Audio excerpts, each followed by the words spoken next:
Hello everyone, welcome to my channel Mohit search lecture. बच्चों, आज मैं आप लोगों के लिए क्लास 11th से एक आपका चैप्टर है 10th चैप्टर एनसीईआरटी के अकॉर्डिंग चैप्टर है स्ट्रेट लाइंस।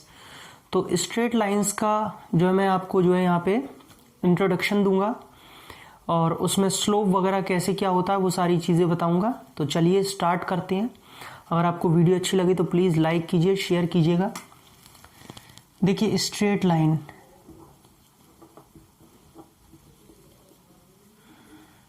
बच्चों स्ट्रेट लाइंस के बारे में सब बच्चों ने 9th क्लास में पढ़ा हुआ है।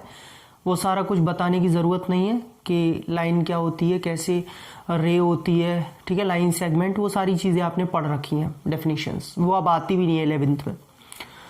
बेसिकली क्या है, अगर आप चैप्टर स्टार्ट करेंगे तो आप देखेंगे स्टार्टिंग में कुछ फॉर्मूले दे रखे हैं, distance formula, section formula, area of triangle, ये सारे फॉर्मूले दे रखे हैं, मिड पॉइंट फॉर्मूला, जो कि क्लास 10th के ही फॉर्मूले हैं, क्लास 10th में जो हमने कोऑर्डिनेट ज्योमेट्री में पढ़े हुए हैं। तो उसके लिए मैंने सारे फॉर्मूले क्लास 10th में पढ़ा रखे हैं। आप मेरी प्लेलिस्ट में कोऑर्डिनेट ज्योमेट्री वाली में देख सकते हैं, उनके प्रूफ तक मैंने करा रखे हैं। फिर 11th क्लास में हमारा जो सबसे मेन स्ट्रेट लाइन में पहला टॉपिक स्टार्ट होता है वो होता है स्टार्ट स्लोप से, स्लोप ऑफ अ लाइन।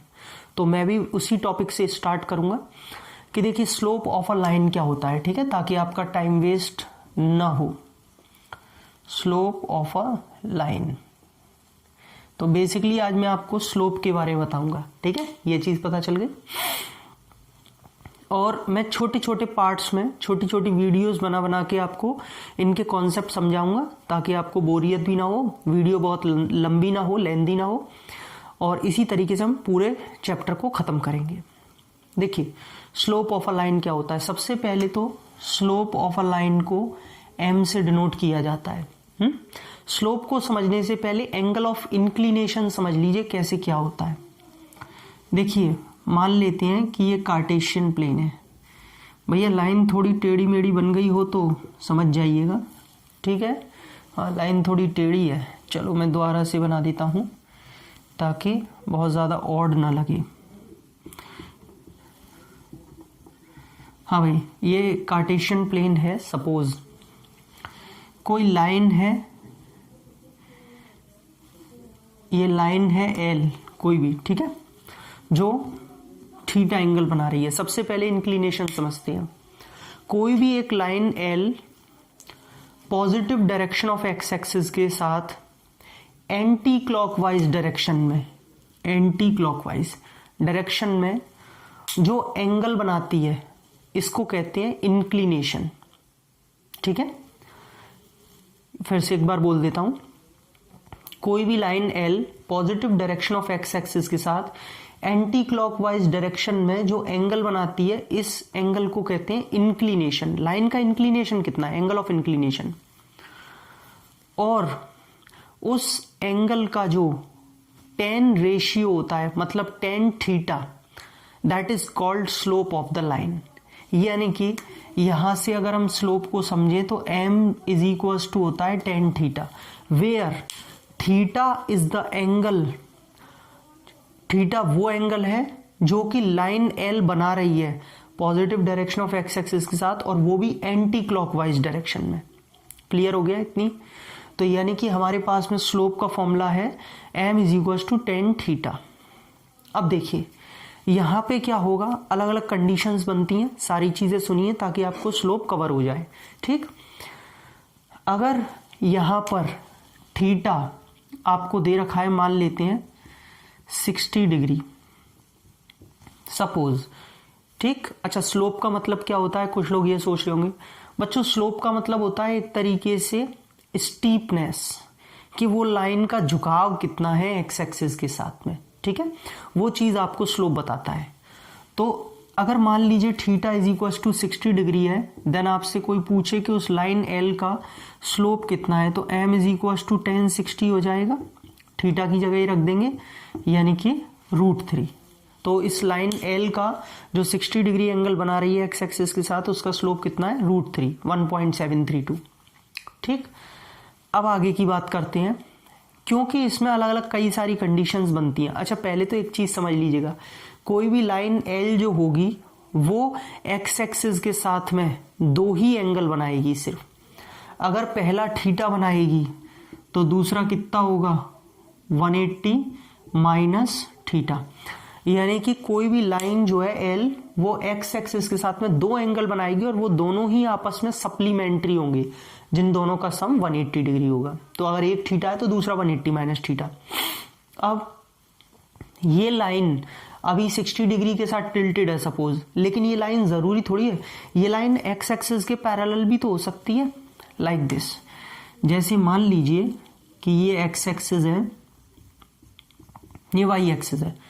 अगर कोई लाइन ऐसे करके इसके पैरेलल हो गई तो किसके, एक्स एक्सिस के, तो फिर स्लोप क्या होगा, कंडीशन बनती है if line is parallel to x axis then बच्चों थीटा 0 डिग्री होगा।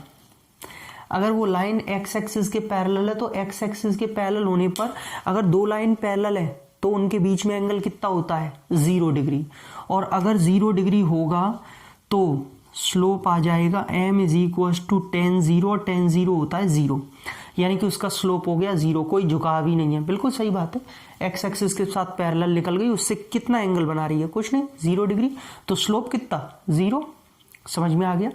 लेकिन अगर यही line, if line is parallel to y axis, या फिर मैं ये कह सकता हूं परपेंडिकुलर टू एक्स एक्सिस। अच्छा, स्लोप जो देखा जाता है वो तो एक्स एक्सिस के हिसाब से देखा जा रहा है कि एक्स एक्सिस से कितना एंगल बना रही है।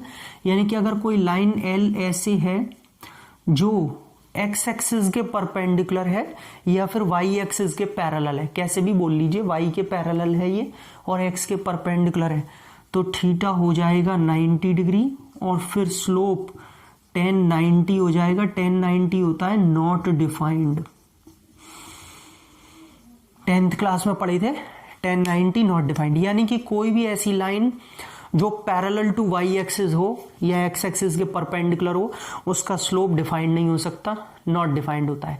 तो इससे एक चीज समझ में आती है, स्लोप जब भी आप फाइंड करें theta should not be equal to 90, theta 90 नहीं होना चाहिए, बाकी कुछ भी ले लीजिए। क्लियर हो गया इतना? यानी कि आपको स्लोप का कॉन्सेप्ट समझ में आ गया होगा। ये कंडीशंस जो अलग अलग थी वो भी बता दी, एक्स के पैरेलल है तो क्या, वाई के जो है पैरेलल है तो क्या होगा। अब देखिए, एक नंबर में इसमें से एक क्वेश्चन और बन सकता है कि जो ये थीटा होगा ना, ये वाला थीटा, ये कितना हो सकता है। 1 मार्क में क्वेश्चन बन सकता है, ये हमेशा 0 या 0 से बड़ा होगा लेकिन 180 से छोटा या उसके इक्वल होगा। बच्चों, ये लाइन है, अगर ये ऐसे एक्स एक्सिस के पैरेलल है, पॉजिटिव डायरेक्शन में ही जा रही है ऐसे करके, ठीक है, पॉजिटिव डायरेक्शन में इसका मुंह है ऐसे, तो ये अभी एक्स एक्सिस के साथ 0 डिग्री एंगल बना रही है, यानी कि ये 0 हो सकता है।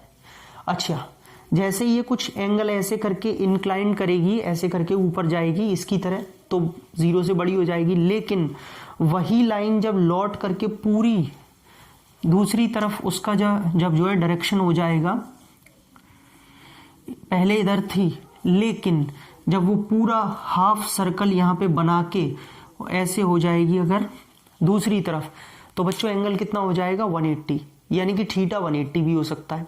तो हमेशा ये जो थीटा होगा ना, ये 0 और 180 इनके बीच में ही लाई करेगा, लेकिन 0 और 180 दोनों भी हो सकता है। तो एक नंबर में ये पूछा जा सकता है कि स्लोप में जो इंक्लिनेशन होता है वो कहाँ से कहाँ तक लाई करता है।